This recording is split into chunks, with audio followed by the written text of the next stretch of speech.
नमस्कार दोस्तों नेपाल के अंदर लगातार हालात खराब होते जा रहे हैं और हालात लगातार बेकाबू होते जा रहे हैं। कभी गृह मंत्री के घर को जलाया जा रहा है तो कभी राष्ट्रपति के घर को जलाया जा रहा है, तो कहीं तस्वीरें ऐसे आ रही हैं कि संसद भवन को जलाया जा रहा है। वहां पर हालत बेकाबू होती जा रही है दोस्तों। और इसी बीच एक खबर आ रही है कि बहुत जल्द जो है वहां के जो प्रधानमंत्री हैं, अब तो खैर उन्होंने इस्तीफा दे दिया है, तब उनको पूर्व प्रधानमंत्री कहा जाएगा ओली साहब को। ये खबर आ रही है कि वो देश को छोड़ करके विदेश जा सकते हैं दोस्तों। और न सिर्फ वो बल्कि 7 मंत्री जो है उनके साथ जाएंगे, वो भी विदेश चले जाएंगे दोस्तों। और इसी बीच एक खबर आ रही है दोस्तों, जरा डिस्प्ले स्क्रीन पर देखिए। ये खबर न्यूज़ 24 की तरफ से आ रही है। बताया जा रहा है कि नेपाल के प्रधानमंत्री केपी शर्मा ओली ने इस्तीफा दे दिया है और कुछ देर पहले ही उन्होंने पद को छोड़ा था। और अब ये बताया जा रहा है कि वो एक हेलीकॉप्टर से रवाना हो चुके हैं और उनके साथ 7 मंत्री भी हैं। हालांकि अभी इसकी जानकारी नहीं सामने आ रही है कि वो अपने मंत्रियों के साथ कहां गए हैं दोस्तों। और ये बात जैसे ही पता चलती है प्रदर्शनकारियों को, आप देखेंगे किस तरीके से प्रधानमंत्री के घर के बाहर जो है ये कब्जा कर लिया जाता है। पूरे पीएम आवास को कब्जा कर लिया जाता है दोस्तों। ठीक वही नज़ारा जो बांग्लादेश की जो पीएम होती है शेख हसीना साहिबा घर पर किस तरीके से उग्र वो भीड़ जाती है। महिलाओं के कपड़ों को लेकर के जो वीडियो वायरल होते हैं, किस तरीके से वो भीड़ उग्र होती है, किस तरीके से जिसको जो सामान मिलता है वो लेकर के जो है लगातार जाते हुए सामने आते हैं। जो है नेपाल से निकल करके आ रही है। केपी ओली के घर पर जो है आग लगा दी गई। सोचिए कि प्रधानमंत्री के घर पर आग लगा दिया गया दोस्तों। भीड़ इतनी बेकाबू हो गई है कि वो क्या कर रही है, किस तरीके से लड़ाई लड़नी चाहिए, कुछ समझ में नहीं आ रहा है। और लगातार मंत्रियों के ऊपर गुस्सा इस कदर फूटा हुआ है कि जो सामने आ रहे हैं, जो सामने मिल पा रहा है, मारा पीटी लगातार देख रहे हैं, दौड़ा दौड़ा करके पीटा जा रहा है, घरों को आग लगा दिया जा रहा है दोस्तों।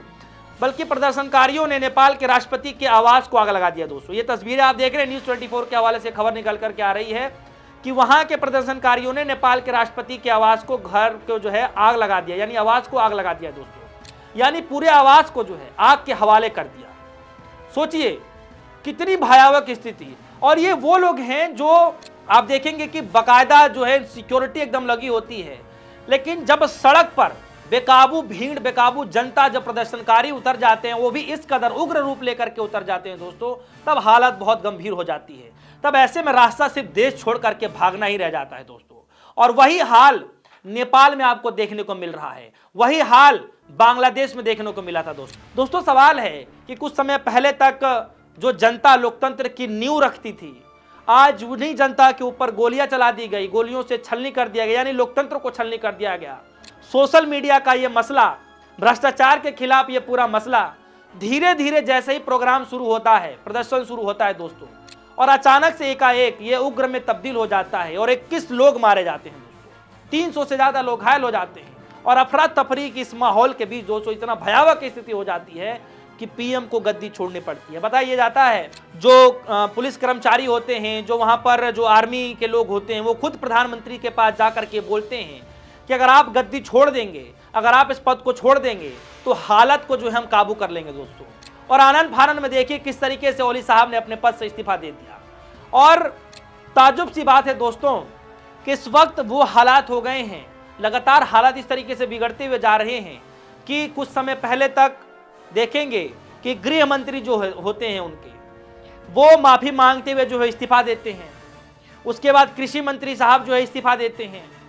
उसके बाद जो है आप देखेंगे कि कई सारे मंत्रियों की एक लाइन लग जाती है और इस कदर इस्तीफे देते हैं जैसे मानो कि जो है मंडी बाजार में आदमी पहुंच जाए और लाइन लगी पड़ी एकदम, जैसे सब्जियों की लाइन लगी रहती है एक के बाद एक नई नई सब्जियां, उस तरीके से यहाँ पर मंत्रिमंडल की पूरी लाइन लगी पड़ी है।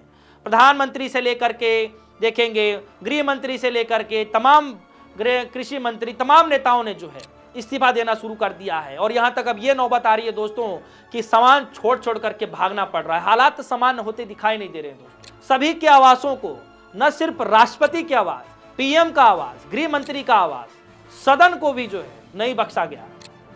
वहां की भीड़ ने इन सभी जगहों को जो है आग में तब्दील कर दिया दोस्तों। आपूर्ति मंत्री किस तरीके से इस्तीफा देते हैं, गृह मंत्री किस तरीके से इस्तीफा देते हैं, प्रधानमंत्री किस तरीके से इस्तीफा देते हैं, और लगातार ये लड़ी बढ़ती ही चली जा रही है दोस्तों, लगातार बढ़ती चली जा रही है। और ये मसला सिर्फ सोशल मीडिया से स्टार्ट होता है। भ्रष्टाचार के खिलाफ लोग सड़कों पर उतरते हैं, ज़्यादातर नई जनरेशन के जो बच्चे होते हैं वो सड़कों पर उतरते हैं। सोचिए कि ये किस तरीके का पैटर्न है कि अपने ही देश को नुकसान पहुंचाने के लिए जो इस कदर लोग उतर पड़े हैं कि उनको समझ नहीं आ रहा कि वो कर क्या रहे हैं। सोचिए किस तरीके से जो ये हालात बिगड़ते जा रहे हैं। बांग्लादेश में भी कुछ इसी तरीके से हालात देखने को मिले थे दोस्तों, अफगानिस्तान में इस तरीके के हालात देखने को मिले थे, और ये हालात सबसे ज़्यादा गंभीर नेपाल सरकार के लिए बताए जा रहे हैं दोस्तों। सोचिए वहाँ के लोग ही अपने ही सामानों का नुकसान कर रहे हैं, अपने ही संसद का नुकसान कर रहे हैं, अपने ही देश के पीएम को जो है देश छोड़ने पर मजबूर कर रहे हैं, अपने देश के राष्ट्रपति के जो है आवास को आग लगाने पर मजबूर कर रहे हैं। दोस्तों आग लगा दिया गया है। सोचिए जो कल तक सरकार बना करके वही जनता सत्ता पर बैठाती है, आज वही जनता देश छोड़ने पर मजबूर कर रही है, उनको घरों को आग लगा दिया गया है। तो दोस्तों ये हाल हो गया है नेपाल में। नेपाल में हालात लगातार बिगड़ते जा रहे हैं और किस तरीके से लगातार हालात इतने बेकाबू हो चुके हैं कि तमाम नेताओं के घरों को जो है आग में तब्दील कर दिया गया है और लगातार यह आक्रोश बढ़ता जा रहा है। न जाने यह आक्रोश कब तक कहां तक जा करके रुकेगा दोस्तों। लेकिन सवाल सबसे बड़ा यह है कि आखिर ये नौबत, ये स्थिति आखिर ऐसी क्यों आ जाती है कि इतने बड़े उग्र को जो है सहारा बन जाता है। कैसे जो है धीरे धीरे प्रदर्शन आग में तब्दील हो जाता है, कैसे आखिर ये सब कुछ हो जाता है दोस्तों। और ये नेपाल की बात नहीं बल्कि तमाम और भी जो देश हैं जिनके साथ ऐसी ऐसी घटनाएं हुई हैं। अफगानिस्तान में देख लीजिए, कुछ समय के लिए पाकिस्तान में देख लीजिए, कुछ समय के बाद जो है कुछ समय के लिए आप देखेंगे कि किस तरह से बांग्लादेश में देखने को मिला था हाल ही में, और अब नेपाल में दोस्तों। यानी और खबरें किस तरीके से निकल करके आ रही हैं कि न्यूज़ 24 के हवाले से खबर निकल करके आ रही है दोस्तों। आप देखेंगे कि इस पूरे मामले को लेकर के सेना जो है मैदान में उतर चुकी है और जितने भी मंत्री हैं उनके आवासों को खाली करने के लिए आदेश दे दिया गया है। पूर्व पीएम ओली ने देश छोड़ने के बाद काठमांडू में सेना ने मंत्रियों को सरकार आवास खाली करना शुरू कर दिया है। मंत्रियों को अपने आवास से निकलकर हेलीकॉप्टर से सुरक्षित स्थानों पर पहुंचाया जा रहा है। पूरे शहर में ताबड़तोड़ और आगजनी की घटना को देखते हुए सेना मंत्रियों को सुरक्षित बाहर भेज रही है। इसके अलावा संसद भवन के आसपास सुरक्षा बढ़ा दी गई है।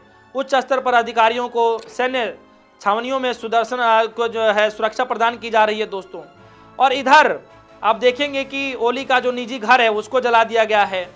और इधर भारत सरकार ने भी जो है दोस्तों एक एडवाइजरी जारी कर दी है। नेपाल की स्थिति लगातार बेकाबू होती जा रही है। भारत सरकार ने अपने नागरिकों को फिलहाल नेपाल यात्रा टालने की सलाह दी है।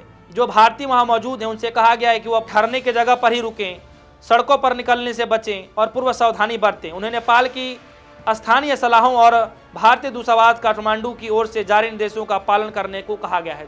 तो ये हालात हो गए हैं किस तरीके से काठमांडू के अंदर, पूरे नेपाल के अंदर दोस्तों क्या लगता है कि आने वाले समय में ये उग्र कहां तक जा करके रुकेगा? जब ऐसे हालात हो रहे हैं कि देश के तमाम बड़े नेताओं को देश छोड़ने पर मजबूर होना पड़ रहा है, इस्तीफा देना पड़ रहा है, उनके आवासों को आग लगा दी जा रही है, तो सोचिए कि आने वाले वक्त में क्या क्या कुछ हो सकता है।